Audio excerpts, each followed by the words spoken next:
اور مستقبل کے چیف جسٹس منصور علی شاہ صاحب نے چند دن پہلے ایک سیمینار سے خطاب کیا تھا، وہاں بھی انہوں نے ایک بڑا اہم اور واضح بیان دے دیا تھا، اور وہ بیان آج انہوں نے دہرایا ہے، انہوں نے واضح کر دیا ہے۔ جب ان کے ساتھ رابطہ کیا گیا تو انہیں یہ بھی کہا گیا کہ آپ کچھ چیزوں کے اوپر راضی ہو جائیں تو آپ کا جو نوٹیفیکیشن ہے وہ ہم کر دیتے ہیں۔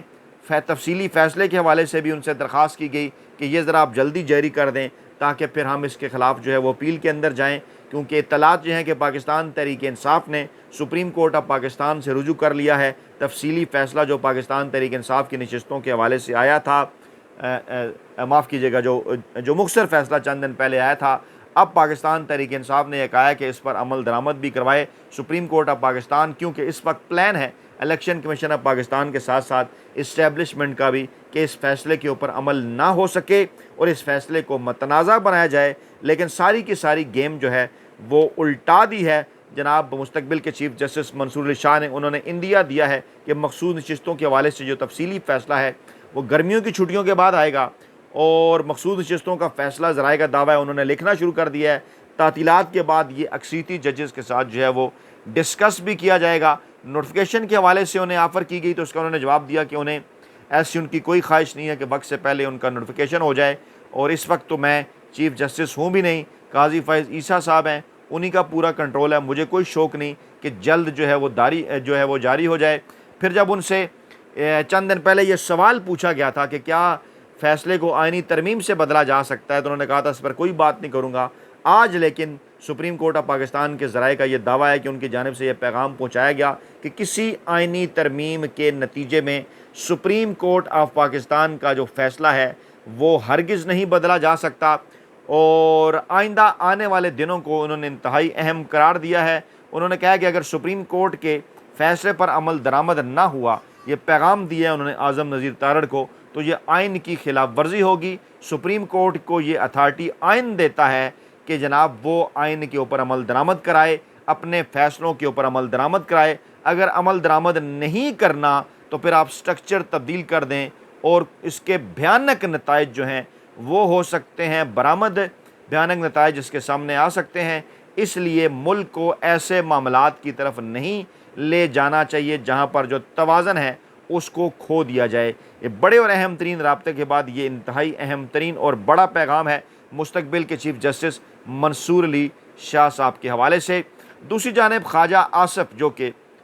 بظاہر پاکستانی اسٹیبلشمنٹ کے باس ہیں، ان کی جانب سے طنز و تیر کے نشتر عمران خان کے اوپر برسائے جا رہے ہیں۔ موصوف کہتے ہیں کہ عمران خان تسلی رکھیں، پاکستان میں سب سے محفوظ جگہ جیل میں ہے، انہیں کچھ نہیں ہوگا۔ عمران خان نے اپنی تو بات کی نہیں، موصوف خواجہ آصف صاحب، عمران خان نے تو پاکستانی عوام کی بات کی ہے، ان کے حالات کی بات کی ہے، معاشی حالات کی بات کی ہے، سیاسی حالات کی بات کی ہے، امن و امان کی صورتحال کی بات کی ہے، جو کچھ پہلے کچے کے علاقے پنجاب میں ہوا اور اب بلوچستان کے اندر ہو رہا ہے، اس پر عمران خان نے سوال اٹھایا اور سیکیورٹی کی بات کی تو خواجہ آصف صاحب نے بولے، انہوں نے کہا کہ عمران خان جو ہیں وہ جیل کے اندر جو ہیں وہ سب سے زیادہ محفوظ ہیں۔ موصوف نے اس بات کی تصدیق کی کہ اسٹیبلشمنٹ کا رابطہ ہے علی امین گنڈا پور کے ساتھ، اور یہی پریشانی ہے۔ اس جانب عمران خان بھی اشارہ کر چکے کہ جناب جب انہیں تھوڑی سی سنگن اس قسم کی اگر کو مل جائے کہ عمران خان اور پاکستان تحریک انصاف کے درمیان کسی قسم کا کوئی رابطہ ہے یا بالواسطہ رابطہ قائم کیا جا رہا ہے، تو یہ پریشانی کا شکار ہو جاتے ہیں، ہوش ان کو کے اڑ جاتے ہیں، کیونکہ چنتخب حکومت جس قسم کے نتائج کے اوپر 9 فروری کے کھڑی ہے، اچھی طرح سے انہیں اس بات کا اندازہ ہے کہ وہ نتائج کہاں سے آئے تھے، کس نے ترتیب دیے تھے، اور آگے چل کر یہ جو وہ کہتے ہیں نا، یہ جو ریت کا محل بنایا گیا تھا، یہ سارے کا سارا گرنے والا ہے۔ وہ آپ کو یاد ہوگا کہ بچپن میں وہ ریت کے گھر بنا کے درمیان میں ہاتھ یا جو ہے وہ پاؤں رکھ دیا جاتا تھا، اور پھر ہاتھ یا پاؤں جب اس میں سے نکالا جاتا تھا تھوڑی دیر کے لیے تو وہ کھڑا رہتا تھا، کیونکہ ہاتھ اور پاؤں کے سارے ہوتا تھا وہ، لیکن بعد میں پھر وہ گر جاتا تھا۔ تو ہاتھ اور پاؤں اسٹیبلشمنٹ کا جب نکلے گا اس ریت کے محل سے جو شہباز شریف کی چنتخب حکومت کا بنایا گیا ہے، تو اس کے بعد پھر کیا حالت ہوگی؟ وہی حالت ہوگی جو اس ریت کے گھر یا ریت کے محل کی ہوا کرتی تھی۔ اس لیے انتہائی پریشانی، انتہائی بے چینی حکومتی صفوں کے اندر، اور کبھی چیف جسٹس آف پاکستان جو مستقبل کے ہیں ان کے ساتھ رابطہ کر کے ہاتھ ہولا رکھنے کی درخواستیں، اور کبھی پاکستان تحریک انصاف اور عمران خان کے خلاف ایک مخصوص بیانیہ بنانے کی کوششیں، لیکن یہ تمام تر کوششیں ان کی جناب ہو رہی ہیں مکمل طور پر ناکام۔ اپنی طرف سے یہ الیکشن ایکٹ میں ترمیم بھی سینٹ قومی اسمبلی کے اندر منظور کرا رہے ہیں، دیگر تمام جو معاملات ہیں وہ بھی اپنے یہ سیدھے کرنا چاہتے ہیں، لیکن انہیں اچھی طرح سے اس بات کا اندازہ ہے کہ وہ جو کہتے ہیں نا کہ پھونکوں سے یہ چراغ بجھایا نہ جائے گا۔ نئے chief justice of Pakistan justice Mansoor Ali Shah, جن کے عہدہ سنبھالنے میں اب 60 دن رہ گئے ہیں، آج کی 28 اگست کی تاریخ کو ملا کر 4 دن اگست کے ہیں، پھر 30 دن ستمبر کے ہیں، 34 اور 26 دن جو ہیں وہ اکتوبر کے ہیں، یہ کل 60 دن بنتے ہیں۔ ان 60 دنوں کے اندر مافیا ہینڈلرز اور سہولتکاروں کی پوری کوشش ہوگی کہ یا تو کسی طریقے سے عمران خان کو دیوار سے لگا کر ان سے جو ہے وہ کوئی NRO حاصل کرنے کی کوشش کی جائے، یا سپریم کورٹ آف پاکستان کے مستقبل کے جو چیف جسٹس ہیں جسٹس منصور علی شاہ، ان پر کسی قسم کا دباؤ بڑھا کر ان سے کچھ اپنی مرضی کے فیصلے لیے جائیں، یا اس کے علاوہ کیا کوشش ہو سکتی ہے، پاکستان کے حالات اتنے خراب کر دیے جائیں کہ پاکستان کسی بھی غیر آئینی اقدام کی طرف بڑھے، اور وہ جو کہتے ہیں نا کہ نہ کھیڑیں گے نہ کھیڑن دیں گے، اور اس غیر آئینی اقدام کے نتیجے میں عمران خان اور پاکستان تحریک انصاف کے اقتدار کا جو راستہ ہے وہ مزید لمبا کیا جائے، مزید دور کیا جائے۔ 28 اگست کا دن آج بڑا امپارٹنٹ، پورے ملک کے اندر آج ہڑتال کا اعلان تاجر تنظیموں اور اسٹوڈنٹ کے ساتھ ساتھ دیگر تنظیموں کی جانب سے کیا گیا ہے۔ جماعت اسلامی بھی اس معاملے کے اندر اود کے کود کر آ گئی ہے، اس تاریخ سے وہ بھی فائدہ اٹھانا چاہتے ہیں۔ تاجر تنظیموں نے کہا ہے کہ ایک سیاسی جماعت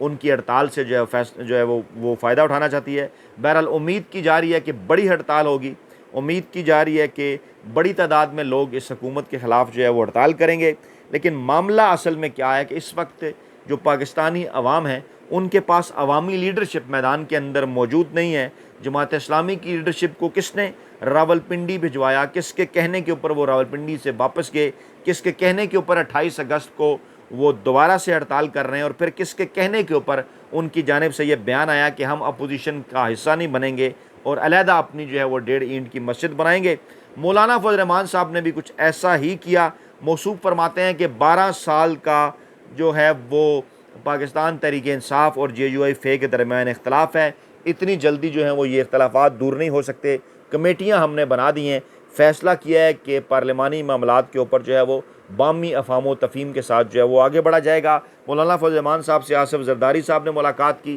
اس قسم کے دعوے سامنے آئے کہ ان سے مدد مانگی جا رہی ہے آئینی ترمیم کے لیے۔ پھر یہ ذرائع نے دعویٰ کیا کہ مولانا فضل الرحمان کی جانب سے فی الحال کسی بھی قسم کے تعاون سے جو ہے وہ انکار کر دیا گیا ہے، اور قومی اسمبلی کا اجلاس ملتوی ہونے کی وجوہات کے اندر ایک وجہ یہ بھی ہے کورم کے ساتھ ساتھ کہ اس وقت 2/3 اکثریت ان کے پاس موجود نہیں، لیکن ان 2 دنوں کے اندر کام کرنے کی کوشش کریں گے یہ، اور یہ 2 دن اس لیے بھی بڑے امپارٹنٹ ہیں کہ ان 2 دنوں کے اندر الیکشن کمیشن آف پاکستان، جیسے کہ خبر آئی نا NA79 گوجرانوالا میں انہوں نے دوبارہ گنتی کا حکم دے دیا۔ اچھا، یہاں پر جناب انہوں نے یہ کہا ہے کہ دوبارہ گنتی کا اختیار الیکشن کمیشن کو دے چکی ہے سپریم کورٹ آف پاکستان، اور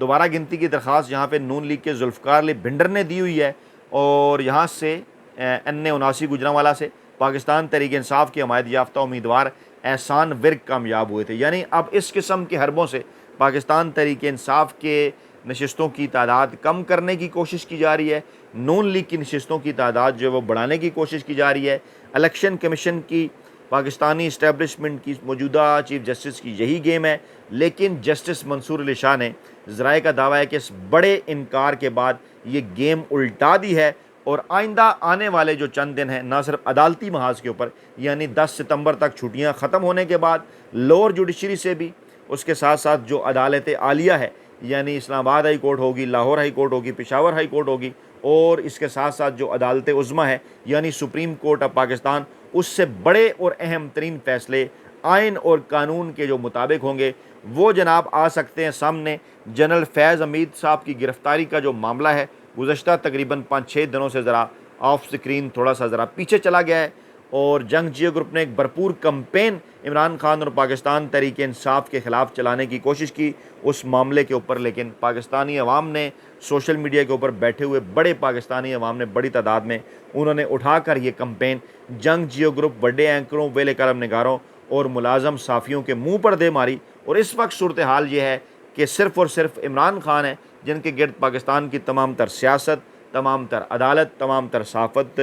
گھوم رہی ہے۔ اور آج بھی جب اڈیالہ جیل کے اندر سماعت تھی، عمران خان کو جب پتہ چلا کہ 2 رپورٹرز کو نہیں آنے دیا گیا تو عمران خان نے ان کے حوالے سے آواز اٹھائی، حالانکہ ایک کا تعلق جو ہے وہ جنگ جیو گروپ کے ساتھ ہے، اور کس قسم کی وہ رپورٹنگ کرتے ہیں آپ کو پتہ ہے۔ یہاں آؤٹ آف کانٹیکسٹ پھر عمران خان کا بیان انہوں نے پیش کیا کہ جناب جیو کا رپورٹر تو بڑی جو ہے وہ بیلنس قسم کی رپورٹنگ کرتا ہے، لیکن اس وقت پاکستان کے اندر جو صورتحال ہے، یہ صورتحال یہ بتاتی ہے کہ 8 ستمبر کا جو جلسہ ہے پاکستان تحریک انصاف کا، مستقبل کا سیاسی سینیریو یہی طے کرنے جا رہا ہے۔ اپنا بہت خیال رکھیے گا، دعاؤں میں یاد رکھیے گا۔ نئی ویڈیو کے ساتھ جلد حاضر ہوں گے، اللہ نے کے بعد۔